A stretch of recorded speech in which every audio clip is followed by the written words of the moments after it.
to see.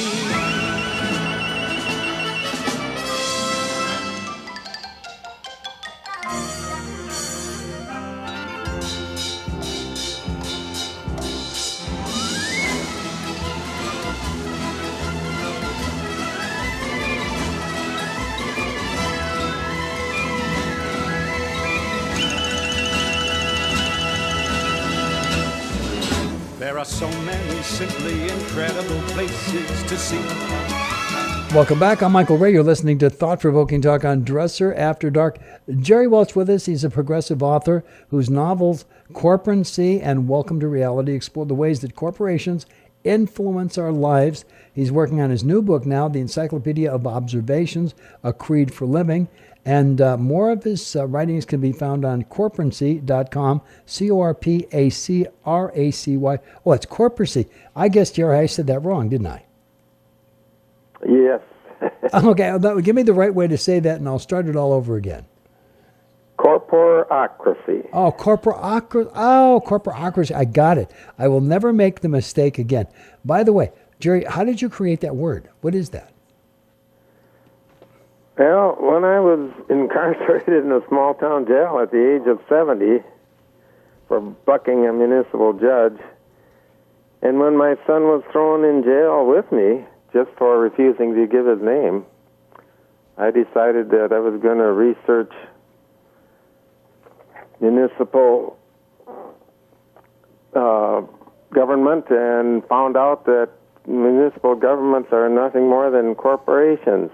Now, by the way, the state. Yeah, Jerry, define a corporation, because, you know, when we hear this word constantly, I would venture to guess that most people have no idea what a corporation truly, really is. You know, there's everybody can't be bad, obviously, but when you really come down to it, we hear good stuff, bad stuff, you know, through your eyes. How do you define a corporation? Well, a corporation itself is basically a business enterprise in commerce with a board of directors and a governing board. Yeah, but Jerry, where did it go wrong? And when I say where did it go wrong, you know, we started this country, and, you know, there were major businesses, and the businesses grew, and they created businesses, and those businesses created businesses, put a lot of people to work. Now, they're the Bernie Madoffs, and there are a few of those people out there that shouldn't, that really are bad. I mean, you know, they've given everybody a bad name. But should, and this is a question now, I'm not leading it anywhere, should corporations really get the bad rap that they get? You know, are they all the same thing?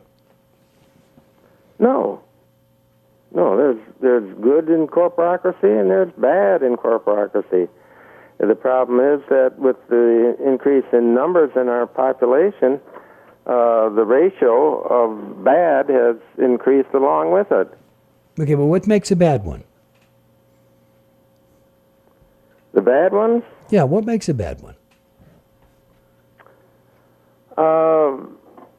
Corporacracy, in essence, it's a culmination of leadership without restriction. That leadership has it really combines government and the private sector using money as their empowerment. Okay, so we've got that part. And what do you do to fix that? And when I say that, I know that's a very simple question, but a very tough answer. You know, we look at what's going on politically today. You know, it's almost the same definition of what the corporations are. You know, somebody with total power that you know, that no matter what anybody wants, you're going to do it their way, and that's the end of it. So do we really have the same thing politically than we do through the corporations today? Have we got a trickle-up effect which really defines everything that we look at in this country today unless we fix it? You're saying, how do we fix it? Yeah, how do we fix it?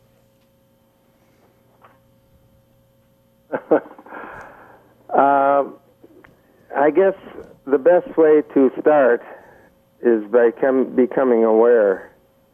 Becoming aware Absolutely. of corporacracy, because corporacracy we are aware of it now in segments, in daily news events, and in specific things that affect our personal lives. But we don't understand, and what we don't see is the total picture. Yeah. And how those segments, those daily events and specific things in our lives relate to each other as an overall force or social enigma. The concentration of power has infiltrated almost every aspect of our needs. Yeah, by the way, there's no question about that. But if you look at the way things are run today, look at Obamacare, look at what's going on in the educational system, look at what's going on with the tremendous amount of the unions.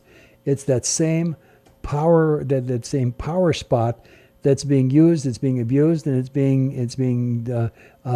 being worked with to control a basic population. We have a population that has no idea what this country is anymore, and no idea the direction that it's going, and has no idea what's going to happen next economically, and we're in kind of a mess. I've been around here for a long, long time now, and I've never seen it this bad. Yeah, we're in a big mess. Fortunately, we do have one thing, and that's the Internet that's informing people, making people aware. And it's a matter of avoidance and individualism. Some way or another, I think that basically we're going to have to go back to basics. Yeah, no, I'm with you across the board. Because when you really come down to it, we've gone so far, and it doesn't matter whether you're left or right. Most of it doesn't really mean anything anymore. And we've gotten a tremendous amount of people who believe, quote unquote, in entitlements, and they're not going to take responsibility for what goes on with them. The government's going to do it. So if you want anything done today, you promise somebody something, and then guess what? They'll follow along, whether it's right, wrong, or indifferent. And that is a horrible thing that I just said. It is, and you've heard it said it before, but the whole thing is a waste of energy through conflict, and we're so polarized that it's going to be hard to get a way out of it. Okay, let me ask you this: What was the impetus? What was the purpose for you in writing the book? What's the message here? The message is pretty much, we covered quite a bit of it. I'm in the last throes of my life, I guess. I don't know how long, but I've done a lot of observing and hopefully not too much opinionating. But it's just gotten to a point where I want to get as much word out as I can. Sure. Let me ask you. I found is writing. Jerry, let me ask you a personal question. How old are you now? I'm 78 now. Okay, almost 79. Okay, 79 years. You know, you go all the way back. You look at so you would have been born in 33. 1933. Okay. Now, so that's karma. That's the year of the start of the Industrial Revolution. Wow! Look what you started.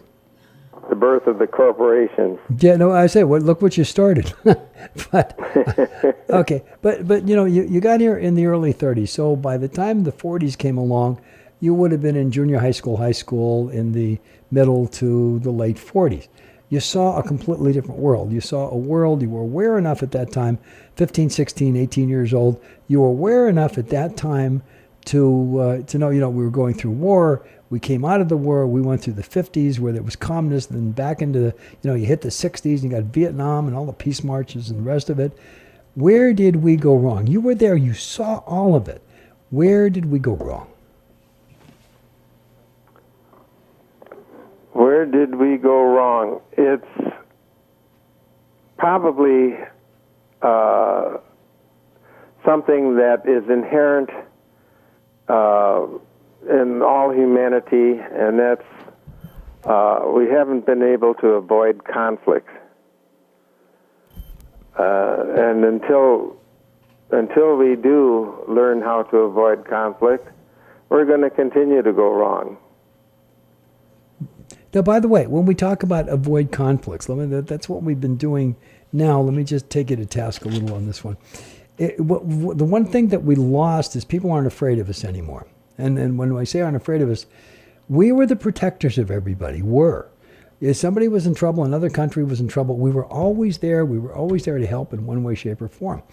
And I think the problem that's happened now that they're not afraid of us, the Irans and the rest of them, China, they're not afraid of us, and because they're not afraid of us, they do anything that they want to do because they know we won't do anything. And by avoiding conflict, I think in and of itself and the end result in certain situations and conditions, it may not be the best thing to do. If they know that you'll step in, they'll back off. But if they know that you won't, that's when they come on, that's when the problems start. It's interesting. In war, they say, or there's an adage, I guess, that when you create new weapons, eventually they're going to come around to be used against you. And corporacracy, I don't mean to belabor the subject, but